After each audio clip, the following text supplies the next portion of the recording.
नमस्कार। ये आकाशवाणी पटना है। अब आप खालिद रशीद से प्रादेशिक समाचार सुनिए। पहले मुख्य समाचार। कोलकाता में ट्रेनी महिला डॉक्टर के साथ दुष्कर्म और हत्या के मामले में बिहार सहित देश भर में डॉक्टरों का प्रदर्शन जारी। उच्चतम न्यायालय कल करेगा मामले की सुनवाई। भारतीय वायुसेना ने अग्निपथ योजना के तहत खिलाड़ियों के अग्निवीर वायु पदों पर बहाली के लिए जारी की अधिसूचना। कल से शुरू होगा पंजीकरण। सावन की अंतिम सोमवारी पर आज प्रदेश के विभिन्न मंदिरों और शिवालयों में भगवान शिव के जलाभिषेक के लिए श्रद्धालुओं की उमड़ी भीड़। और भाई बहन के अटूट प्रेम का त्योहार रक्षाबंधन पारंपरिक हर्षोल्लास के साथ मनाया जा रहा है। अब समाचार विस्तार से। कोलकाता में एक प्रशिक्षु महिला चिकित्सक के साथ दुष्कर्म और उसकी हत्या के विरोध में प्रदेश के सरकारी मेडिकल कॉलेज और अस्पतालों में चिकित्सकों की हड़ताल आज भी जारी है। ओपीडी और ओटी सेवाएं प्रभावित हुई हैं। इमरजेंसी सेवाओं को हालांकि हड़ताल से बाहर रखा गया है। निजी अस्पतालों में स्वास्थ्य सेवाएं इधर बहाल हो गई हैं। इस बीच बिहार स्वास्थ्य सेवा संघ भासा ने कहा है कि अगर 25 अगस्त तक सरकार उनकी मांगों पर ठोस निर्णय नहीं लेती है तो राज्य स्तरीय कार्य बहिष्कार का फैसला किया जाएगा। इधर इस घटना के विरोध में विभिन्न जिलों में डॉक्टरों और अन्य संगठनों की ओर से मार्च निकालकर चिकित्सकों की सुरक्षा और दोषियों के खिलाफ कार्रवाई की मांग की गई है। सर्वोच्च न्यायालय में इस मामले पर कल सुनवाई होगी। कोर्ट ने प्रशिक्षु महिला चिकित्सक के साथ दुष्कर्म और हत्या के मामले में स्वतः संज्ञान लेते हुए मंगलवार को सुनवाई की तारीख निर्धारित की है। मुख्य न्यायाधीश डीवाई चंद्रचूड़ की पीठ इस मामले की सुनवाई करेगी। इधर आज डॉक्टरों की केंद्रीय स्वास्थ्य मंत्रालय के साथ बातचीत में हड़ताल समाप्त करने पर कोई समझौता नहीं हो सका। डॉक्टरों के संगठन ने कहा है कि वे उच्चतम न्यायालय के फैसले का इंतजार करेंगे। पद्म पुरस्कारों से सम्मानित 70 से अधिक डॉक्टरों ने प्रधानमंत्री नरेंद्र मोदी को पत्र लिखकर कोलकाता दुष्कर्म और हत्या मामले में व्यक्तिगत रूप से हस्तक्षेप करने की मांग की है। इन डॉक्टरों ने कहा है कि क्रूरता की ऐसी घटनाएं चिकित्सा क्षेत्र की सेवाओं को प्रभावित करती हैं। उन्होंने कहा कि चिकित्सा क्षेत्र में कार्यरत महिलाओं की सुरक्षा पर तत्काल ध्यान दिए जाने की आवश्यकता है। डॉक्टरों ने प्रधानमंत्री से इस तरह की घटनाओं को रोकने के लिए कड़े कदम उठाने का भी आग्रह किया।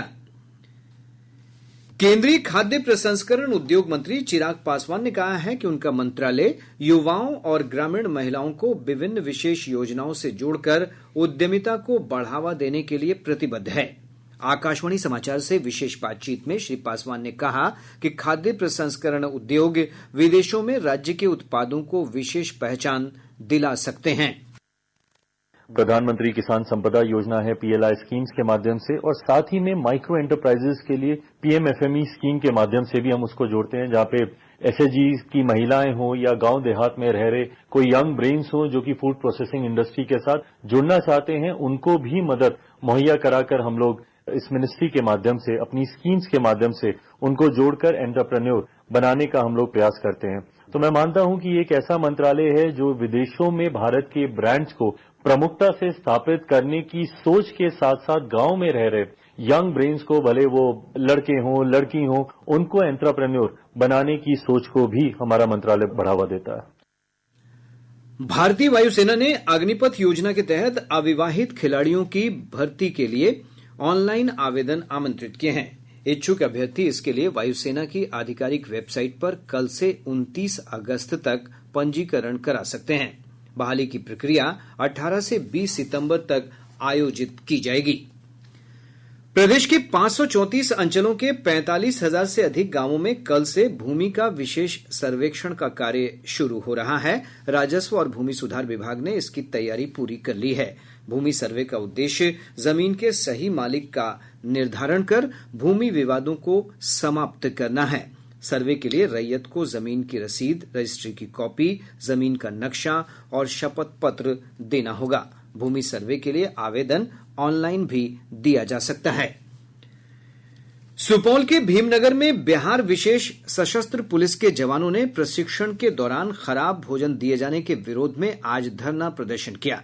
12वीं और 15वीं बटालियन में ट्रेनिंग के लिए आए कई जवानों की कल फूड प्वाइजनिंग से तबीयत खराब होने पर उन्हें वीरपुर अनुमंडल अस्पताल में भर्ती कराया गया था। हालांकि देर रात सभी को इलाज के बाद डिस्चार्ज कर दिया गया। डीआईजी शफीउल हक ने धरना स्थल पर पहुंचकर प्रशिक्षु जवानों से बातचीत की और भोजन की बेहतर व्यवस्था करने का भरोसा दिलाया। श्री हक ने कहा कि फूड प्वाइजनिंग के मामले की जांच के बाद दोषियों पर कार्रवाई भी की जाएगी। आज सावन की अंतिम सोमवारी है। आज ही सावन का पवित्र महीना समाप्त हो रहा है। इस अवसर पर प्रदेश के विभिन्न मंदिरों और शिवालयों में सुबह से ही भगवान शिव के जलाभिषेक के लिए भक्तों का तांता लगा हुआ है। पूरा वातावरण ओम नमः शिवाय और बोलबम के जयकारों से गुंजायमान है। शिव शंकर को जिसने पूजा उसका ही उद्धार हुआ।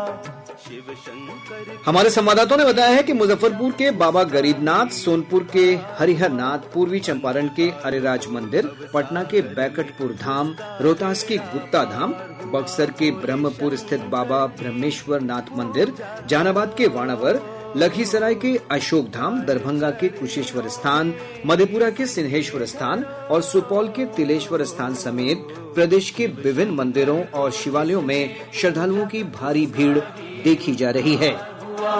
शिव शंकर को जिसने पूजा उसका ही। प्रोफेसर पवन कुमार झा को पूर्णिया विश्वविद्यालय का नया कार्यवाहक कुलपति बनाया गया है। श्री झा वर्तमान में पूर्णिया यूनिवर्सिटी में ही प्रो वीसी हैं। निवर्तमान कुलपति राजनाथ यादव का कार्यकाल समाप्त होने के बाद पवन कुमार झा को अगले आदेश तक कार्यवाहक कुलपति बनाया गया है। प्रादेशिक समाचार आप आकाशवाणी पटना से सुन रहे हैं। ताजा समाचारों के लिए आप हमारे एक्स हैंडल AIR_News_पटना पर जा सकते हैं। भाई बहन के अटूट प्रेम का त्योहार रक्षाबंधन आज पारंपरिक हर्षोल्लास के साथ मनाया जा रहा है।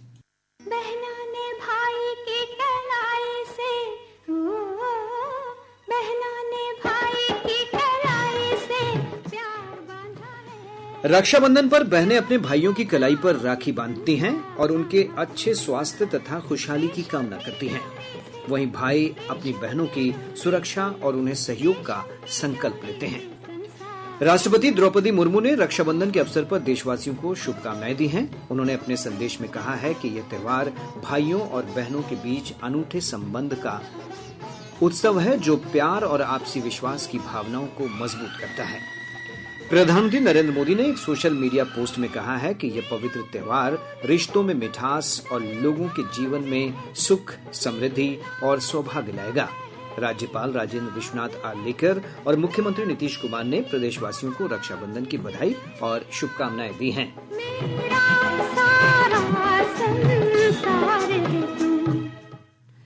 इधर वन विभाग की ओर से रक्षाबंधन के पर्व को वृक्ष सुरक्षा दिवस के रूप में मनाया गया। इसके लिए वृक्षों को रक्षा सूत्र बांधकर जीवन भर सुरक्षा का संकल्प लिया जा रहा है।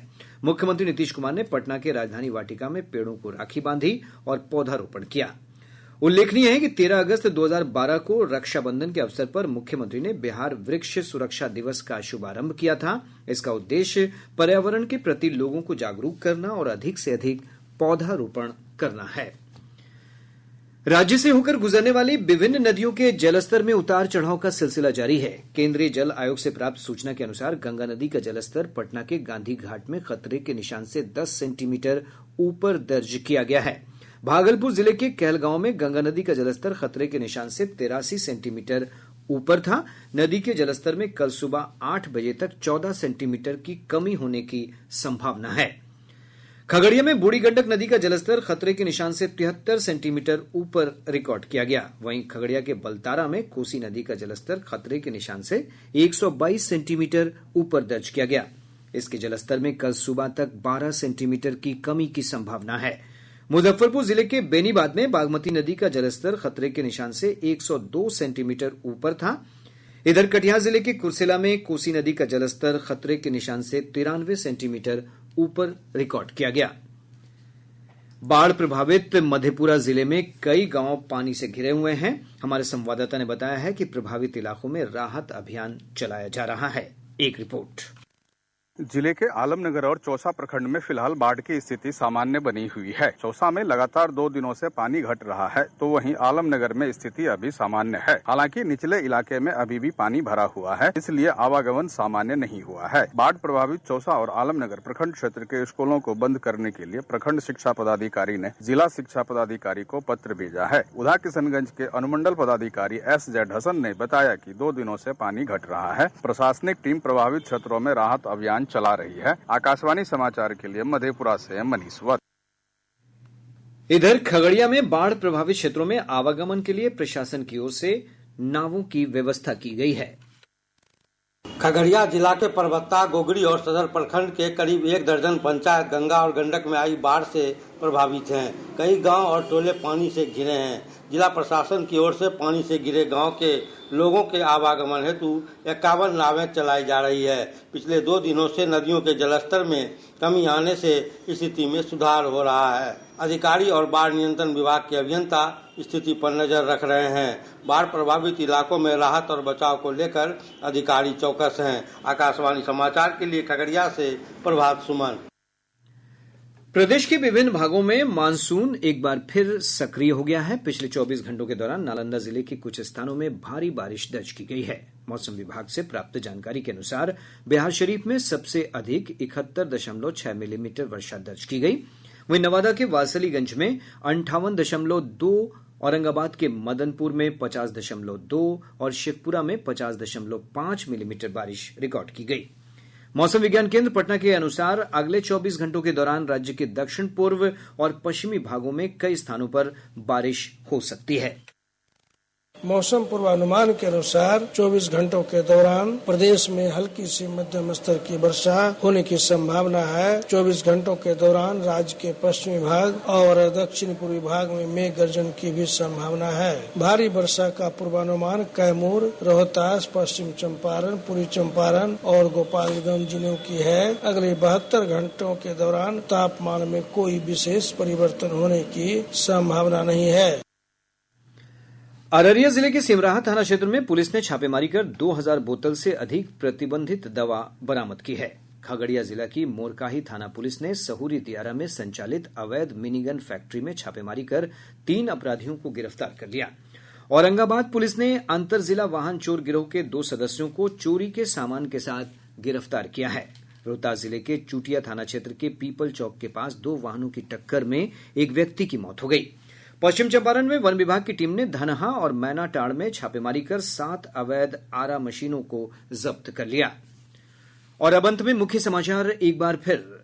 कोलकाता में ट्रेनी महिला डॉक्टर के साथ दुष्कर्म और हत्या के मामले में बिहार सहित देश भर में डॉक्टरों का प्रदर्शन जारी। उच्चतम न्यायालय कल करेगा इस मामले की सुनवाई। भारतीय वायुसेना ने अग्निपथ योजना के तहत खिलाड़ियों के अग्निवीर वायु पदों पर बहाली के लिए जारी की अधिसूचना। कल से शुरू होगा पंजीकरण। सावन की अंतिम सोमवारी पर आज प्रदेश के विभिन्न मंदिरों और शिवालयों में भगवान शिव के जलाभिषेक के लिए श्रद्धालुओं की उमड़ी भीड़। और भाई बहन के अटूट प्रेम का त्योहार रक्षाबंधन पारंपरिक हर्षोल्लास के साथ मनाया जा रहा है। इसके साथ ही आकाशवाणी पटना से प्रसारित प्रादेशिक समाचार का ये अंक समाप्त हुआ।